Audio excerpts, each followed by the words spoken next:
Part 2, Planning for Recovery. 5 ways to fear less and thrive more. We've designed the Stress Recovery Personal Planner as a simple tool to help us each create a personal plan for fighting fear. Think of it as an emergency preparedness plan for when fear tries to take over. Even though fear is primal and invisible, it can often be conquered with visible, practical steps. Let's take a little time to consider what are the things that we need in order to heal. In the Bible, David picked up 5 smooth stones to face a giant, but his real victory came from his inspired thinking, physical training, trust in God, and strength of character. We use David's 5 stones as a metaphor for the 5 God-given ways to recover, ways that affect our body, emotions, will, mind, and spirit. These 5 parts of ourselves are each affected by stress. Addressing them together can provide an integrated way to move from fear to recovery, a way that's holistic, meaning addressing our body, soul, and spirit needs. Recovery mirrors your body's natural rhythm of rest, digestion, and healing. The planner includes examples drawn from medical, mental, behavioral health research, addiction medicine, and biblical spiritual care. These lists are not meant to be complete or meant to be a to-do list, but are suggestions to inspire awareness and encourage holistic care in ways that are proven, often free, and already within reach. We each have ways that work for us to reduce stress. The idea is to reinforce what's working and also use the suggestions to stir up ideas of new ways to decrease the effects of harmful levels of stress. In this session, we won't be reviewing each of the lists. Our focus is about understanding why each part of us matters and deserves care. When we understand ourselves more clearly, we can take better care of ourselves and know what we need. The goal is to be better equipped to meet our own basic body, soul, and spirit needs so that we can stress less and thrive more. Let's talk first about recovery for the body, our physical restoration. Fear puts our nervous system on high alert and releases physical energy. To recover, our bodies need physical signs of safety. Slowing down, releasing, resolving, or redirecting energy can help. Habits that support rest, digestion, and recovery can repair and prevent health issues. When we're in a time of survival, often simple basics of health are set aside. Choosing a plan that budgets time and energy for our physical wellness can be an important part of promoting healing and fortifying ourselves for times when high stress is unavoidable. For example, rest. It restores us. Especially deep sleep can reset and even repair our body and brain. Having a consistent sleep pattern is best for healing and staying well. In rest, the non-emergent systems of our body that have been put on hold during a time of survival or urgency can also reset and help restore us to full function. Good nutrition and hydration are keys to restoring and refueling us. Digestion is one of the systems shut down by fear.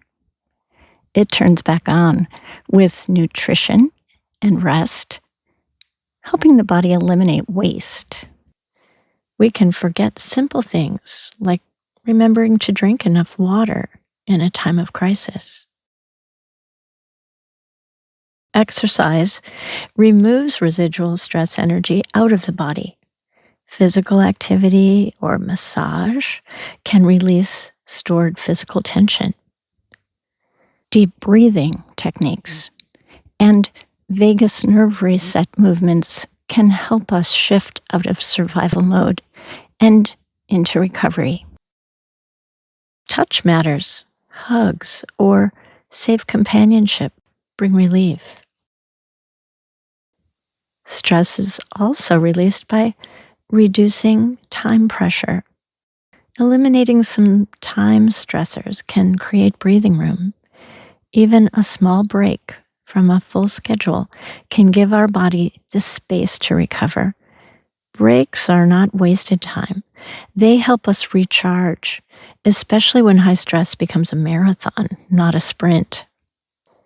Even when we're not able to take an actual vacation, we can budget regular mini vacations from stress by including breaks of rest, refilling, and a fun focus every day.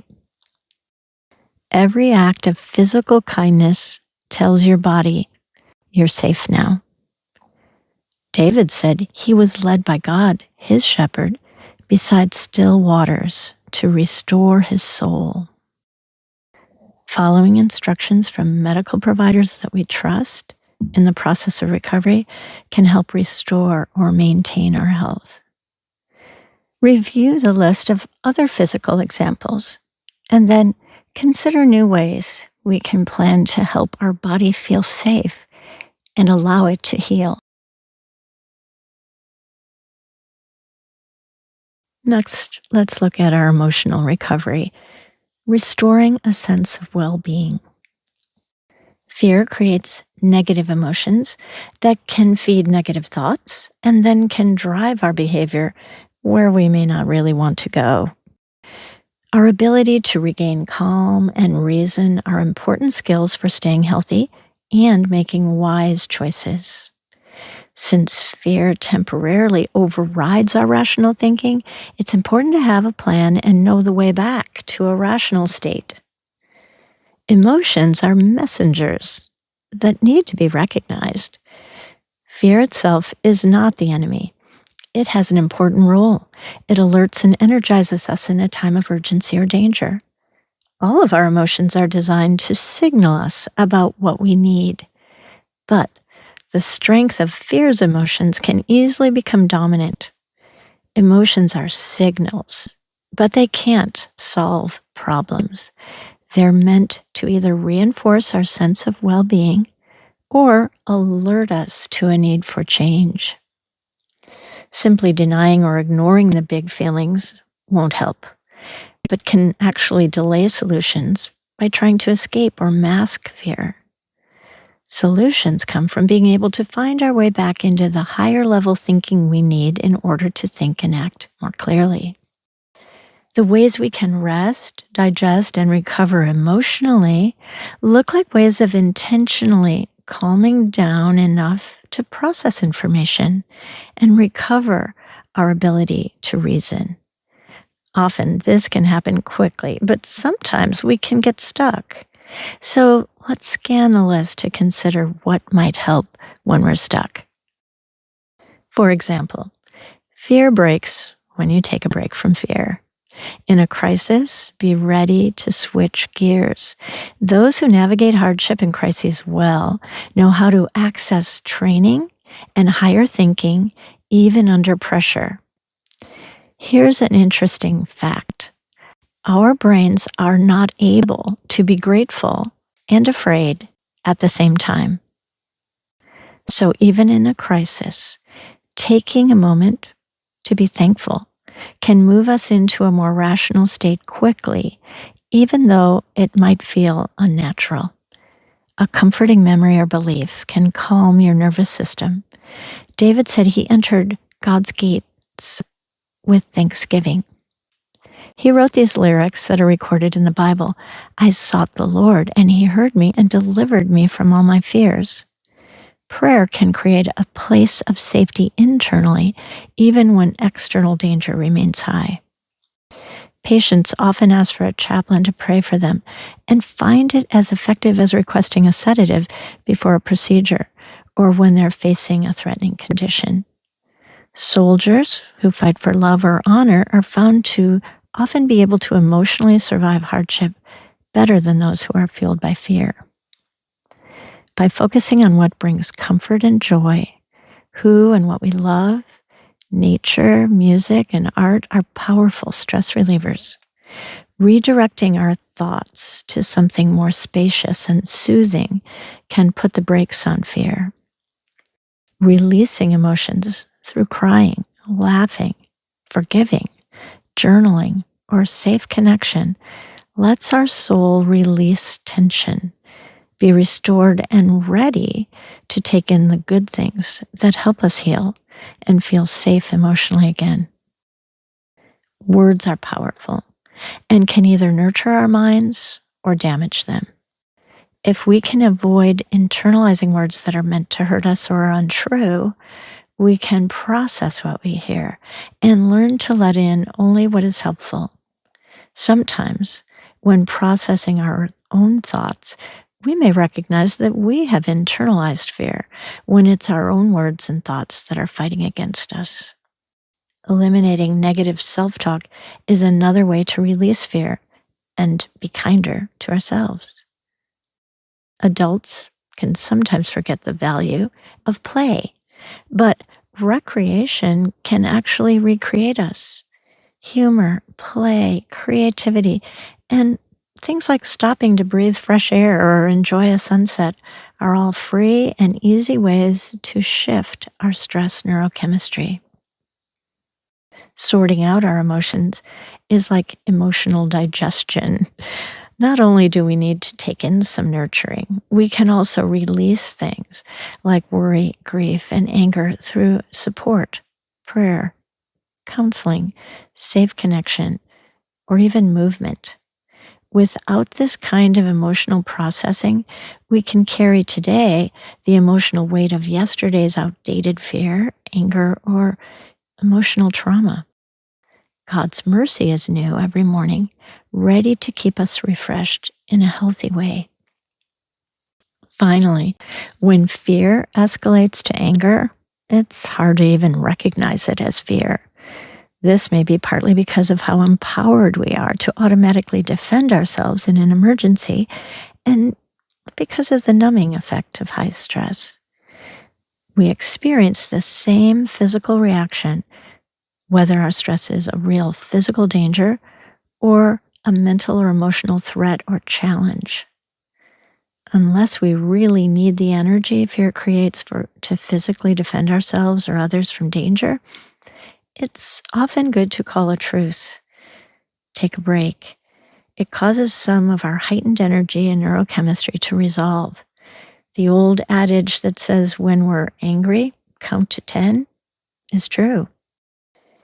Anger needs a release, or else it can not only keep our blood pressure too high, but unprocessed anger can erupt or lead to bitterness that then becomes a victim mindset. Emotional hygiene happens when we release and replenish in little and big ways, taking a deep breath, knowing how to give or ask for forgiveness, and learning how to process anger quickly helps us live free to love ourselves and others, one day at a time. David gave his fear to God and found his mighty counselor. Prayer and safe relationships are life-giving. Stepping away from fear's defensiveness and intentionally making room for understanding is healthy. Healthy relationships and connections are so important to emotional health and happiness. Recovering well from our fear can make us emotionally available to give and receive love and enjoy life more fully. Next, how can we recover our free will, our motivational recovery? Getting to know our true self. Fear wants control. We can take it back. High stress can override our will and our sense of personal ambition. We can gain stability with intentional purpose, plans, and direction. Our will is where our choices are made. What we want, what we believe, think and feel? And what will we say yes or no to? If emotions are signals, the will is the engine that drives our ability to make a commitment and to keep trying even when it's hard. The will needs fuel and operates best with vision and hope. Fear from physical or emotional trauma or injury can make us feel powerless. When a trauma involves a physical injury, our soul needs to recover just as much as our body does. Terror is the highest form of fear. We freeze, feel overwhelmed and overpowered. This state can be hardest to reach for healing because our brains and bodies shut down for preservation when the enemy or threat appears too great. Memory and thought diminish. Fear makes us want to run, fight, or freeze. Like stage fright, we lose our own voice and forget our lines. But our personal motivation is designed to recover. Our lives have God-given meaning and purpose that we can seek and find again. That's why even a small goal, a to-do list, or a single yes to something good can be powerful. Every intentional choice strengthens our motivation. Even one step toward what is meaningful can restore hope. Reflect on how outside pressures, circumstances, substances, or relationships may be steering your will. God gave us free will. It's sacred. God Himself doesn't force us to trust Him. Real love is a choice that comes from a free will. God freely decided to love us and make a way to restore us through salvation. Yet He waits for us to freely choose His gift. There are many reasons that we might find we need to recover our true sense of purpose and meaning. Some clues are perfectionism, procrastination, addiction, or abuse, which are most often fear-based. Propaganda and peer pressure work best when our will is weakened by fear. Abuse, for example, is when we are used to accomplish someone else's will or agenda. We can easily follow a bad plan unless we have a good plan of our own. Unresolved, even forgotten traumas or events that caused us terror, even as a child, can cause us to expect danger and live defensively. Even low-grade fear, like worry, can keep us on high alert, making it harder to trust or think clearly. Releasing stored fear and anger restores clarity and forward motion. Our wills thrive on hope, but trauma drains it and fear hides from the future. Without a positive vision for the future, we can stay stuck. We can set a goal, make better choices, take one step. We can ask God what His will is for us and find, like David, that it's a perfect fit. Making time to face and reflect on our personal vision gives our lives purpose and meaning. As you scan the list, these suggestions aren't more things to do. They're prompts to help us move from fear to freedom. One courageous choice can shift us from feeling like a victim to being a victor. As a side note, addictive habits come in many sizes and shapes, but they're a common symptom of unresolved fear that affects our will. Substances, relationships, or habits that become toxic for us can get stuck in cycles of addiction that are driven by fear, not rational thought. They're choices that we make to attempt to relieve stress, but that actually create more stress. We can rethink our stress relievers if they're unhealthy, knowing that what we're really seeking is safety. The way we can follow the rest, digest, and recovery pattern to break an addictive cycle takes 3 steps. First, detox. We release or stop unhealthy substances, relationships, reactions, or habits. And it can be uncomfortable as the toxic effect of these habits come out of our system. Then, second, processing. Ideally, we process to the point that we are facing the fear that's driving the addiction and replacing those toxic fears and beliefs with life-giving choices. Third, support. Like a cast for a broken leg, when our will is broken by addiction or abuse, full recovery happens by staying connected and well supported until healthy choices feel normal and new habits take hold. Research confirms that human connection, yes, even for introverts, helps meet a key need that often drives addiction. Support can be from a few people or a support group, but research shows fighting deeply embedded fear alone is hard. When relationships with people are severely damaged, trusting God has been proven to be an important key to recovery. Love from people is healing, but only God's love is perfect enough to cast out all fear. With a plan, we can escape a life driven by fear and start walking, then running toward a life we love. Rethinking our goals and making a plan allows for our true selves to escape fear. We have one life. We can make that choice. We can stand up to fear and be our own hero first. Mental